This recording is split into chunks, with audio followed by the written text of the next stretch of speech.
Most people think the conflict involving the United States, Iran, and Israel is about missiles, oil, and explosions. But a much bigger geopolitical shift is happening behind the scenes. A quiet moment when the United States asked its allies for help but few responded. A moment when Donald Trump lowers his arrogant head and asks China for support, but Xi Jinping said nothing. No Chinese warships will be sent to the Middle East. No other alliance will come to Trump. No backup plans are in place to get the United States out of the trap in Iran. And that silence might matter more than any battle. The crisis is still unfolding, and everyone is watching. Right now, the Strait of Hormuz has become the most important oil choke point on Earth. About 20% of the world's oil flows through it. And when tensions escalated between the United States, Israel, and Iran, global energy markets reacted instantly. Iran threatened and partially enforced a blockade of the Hormuz Strait. Oil prices surged, ships turned back, insurance costs skyrocketed, and global trade slowed. At one point, only 47 ships passed through in nearly 2 weeks. That isn't just a regional conflict. That is a global stress test. In the middle of this chaos, Donald Trump made a critical move. He wanted to open the strait, so he contacted U.S. allies across Europe and Asia to send naval forces to the Strait of Hormuz.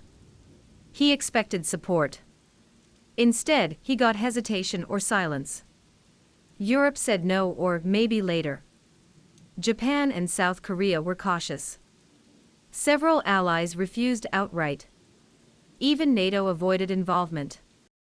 And then there was China. The country that depends heavily on oil from this exact route. The country that Trump expected to step in. But China did not send a single naval vessel. China's refusal was quiet but strategic. Officially, China maintained a low-profile diplomatic stance. No dramatic speeches. No confrontation. Just one consistent message. De-escalation. China called for a ceasefire, a stable energy supply and diplomatic solutions. But behind that calm language was a clear decision. China made a clear strategic decision not to join a military coalition led by the United States. And that decision wasn't random. Then, why does China stay out? The answer is simple: it isn't China's war. From Beijing's perspective, the crisis started with US-Israeli strikes on Iran. So why should China help fix a problem it didn't create? Chinese analysts openly argued that the US was trying to drag more countries into the conflict between Iran, Israel, and the United States. Joining the mission would mean legitimizing US military actions. China chose not to. Even America's closest ally, the UK, did not think it legal for the US to strike Iran during negotiations. Why should China legalize America's bold military operations? China also has its own deal with Iran. Here's something most people don't realize. Iran didn't fully close the strait to everyone. In fact, some ships were still allowed through, especially Chinese ones. A Chinese sailor saw a ship near him that was on fire in the Strait of Hormuz, but his ship remained intact. Iran knew China was a friend, so Chinese ships were safe to pass through the Hormuz Strait. And they still are. America's oil tanker was bombed, on fire. Japan's ship was hit, and was on fire. Thailand's tanker was also on fire. But no Chinese ships have been targeted. That changes everything. China doesn't need warships to open a strait that it already has access to. Why bother? It is like you already got the tickets to watch a movie, and you no longer need a hammer to smash the windows to sneak into the cinema. China is not a burglar, unlike the US or Japan. Instead of confrontation, China is using direct negotiations, economic ties, and leverage over oil trade. It's a completely different playbook. Chinese warships are built to protect the Chinese people and soil, not to threaten or bully other nations. Also, China wants to avoid the Malacca trap. China has long feared one thing: that the US could choke its energy supply. It is known as the Malacca dilemma. Now imagine this scenario. The US controls Hormuz, the US controls key sea lanes, and China becomes dependent on US protection for energy. That's a strategic nightmare for Beijing. So instead of joining US naval operations, China is doing the opposite. Reducing dependence, not increasing it. The US already controls the Malacca Strait and the Panama Canal. Why should China help the US control the Strait of Hormuz? Beijing also knows that warships would only escalate things, not solve problems or ease tensions. Sending Chinese naval forces into an active war zone is risky. It is the last thing China will do, unless for courtesy visits. China's entire Middle East strategy is built on trade, infrastructure, and neutral relationships, not military alliances. Deploying warships would put China directly against Iran, risk confrontation with the US, and destroy its neutral image. So China chose the safer path.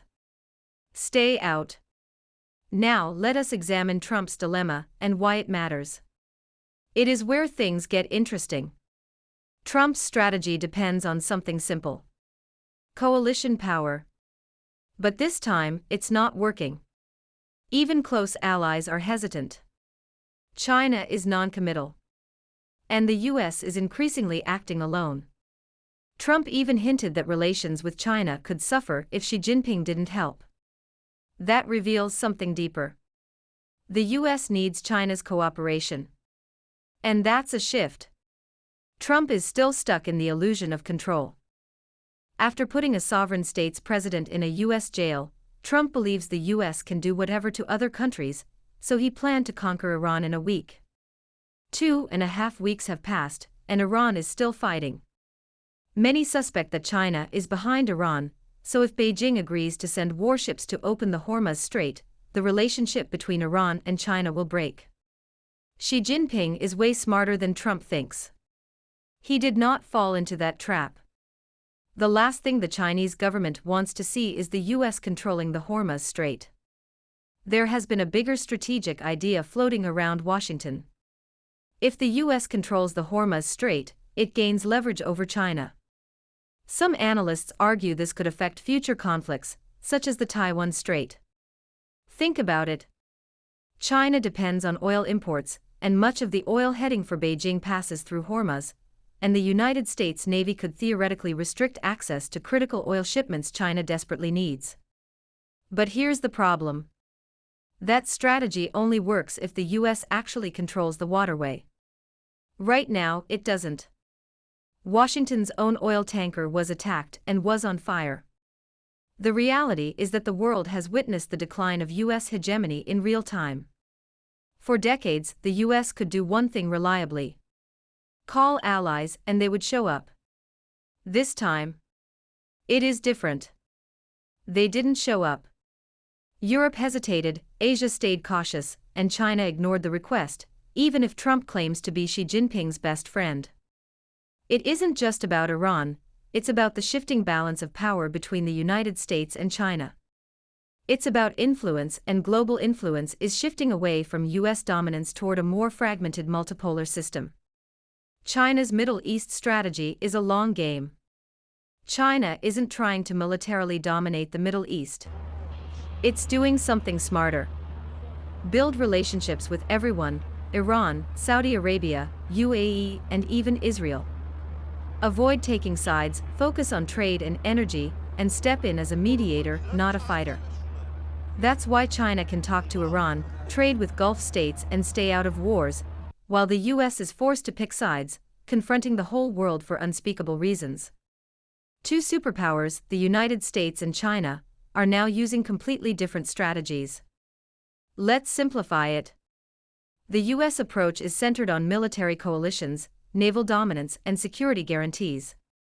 China's approach focuses on economic leverage, diplomatic neutrality, and strategic patience. One is loud. One is quiet. And right now, the quiet one is gaining ground. The bigger power shift is taking shape.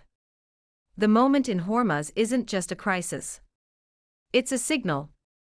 A signal that the US can no longer easily rally the world, and that China can say no without consequences. Power is becoming more fragmented. Even more important is that China doesn't need to replace the US.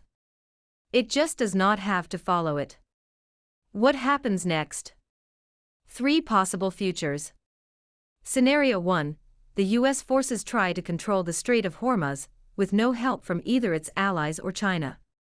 And the consequences are military escalation, higher oil prices, and global tensions spiking. Scenario 2. Diplomatic settlement mediated by China among the involved parties. China gains more influence, while the US weakens further. Scenario 3. Long-term fragmentation. No single power controls global security, regional powers take over. Right now, we're somewhere in between. This story isn't just about ships in the Strait of Hormuz. It's about power. A moment where China, the rising global power, chose not to challenge the United States directly, just stepped aside. And sometimes, in geopolitics, what a country refuses to do matters more than what it does.